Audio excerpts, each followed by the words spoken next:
Mackenzie Johnston with Livestock Digital Daily, bringing you your November 9th cattle industry headlines. Brought to you by AgRisk Advisors. They help you manage your risks so you can manage your operation. With over 20 years of experience, AgRisk Advisors provide honest and transparent advice. They offer insurance solutions that help you minimize risk and maximize profitability for your farming and ranching operations. They might not be able to make it rain, but they can sure ease the pain. If you want to learn more about pasture, rangeland, forage insurance, go ahead and reach out to AgRisk Advisors. They can help you understand what PRF insurance is all about and everything it can do for your operation. CNN News has reported last year, workers with the water district in Windon, Arizona, which is La Paz County, saw something remarkable when they lowered a camera into the drought-stricken town's well. The water was moving. So the aquifer sits right below the small desert town and it's not connected to any rivers. So the water definitely should not have been moving. According to Gary Salter, longtime resident of the desert town and head of the Windon Water Improvement District, the water was moving because it was being pumped rapidly out of the ground by a neighboring well belonging to Al Dahar, a United Arab Emirates-based company farming alfalfa in the Southwest.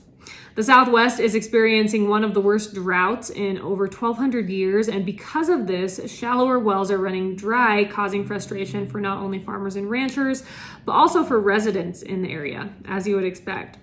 A lot of the frustration is directed at the area's huge foreign-owned farms growing thirsty crops like alfalfa, which ultimately get shipped back overseas to feed their livestock.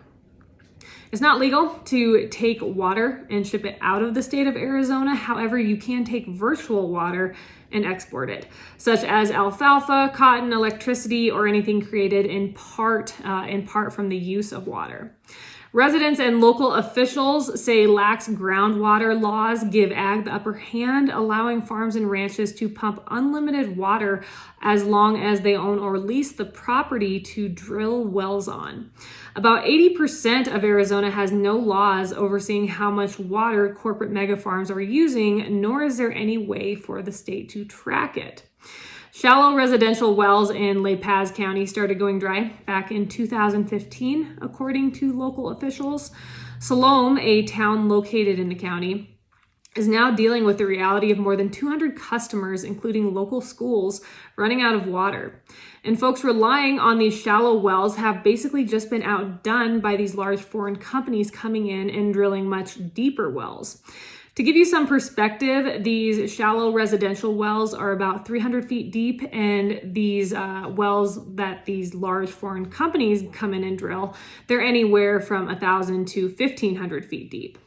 Foreign countries, they clearly see how precious water really is. Back in 2018, Saudi Arabia finalized a ban on growing thirsty crops like alfalfa. They did this because of obvious reasons, because of the arid climate and drought causing the Middle East to run out of water. Massive dairy operations are a point of national pride in the Middle East, so Saudi Arabia had to look elsewhere for water. So why not venture over here to the United States, buy up our land, use our water to produce feedstuffs, and then ship it back to their country, doing us absolutely no good. Foreign-owned farmland in the western United States increased from around 1.25 million acres back in 2010 to nearly 3 million acres in 2020, according to USDA. If the U.S. continues to let foreign companies come on in, buy up our land, use our resources, and then export their agricultural outputs back overseas, basically all we're doing is exporting our economy overseas. It is not right. It should not be happening. It is going to be devastating for our ag industry in the long run. And again, this is not a sustainable equation in any way. This update is also sponsored by Circle 5 Cow School. If you want to learn how to preg check your own cows or start AIing, Circle 5 Cow School is definitely the way to go.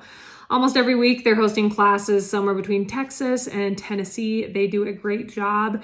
If you want to check out their schedule, head on over to www.circle5cowschool.com. That's the number 5 in there. Or you can go ahead and just give them a follow on Facebook.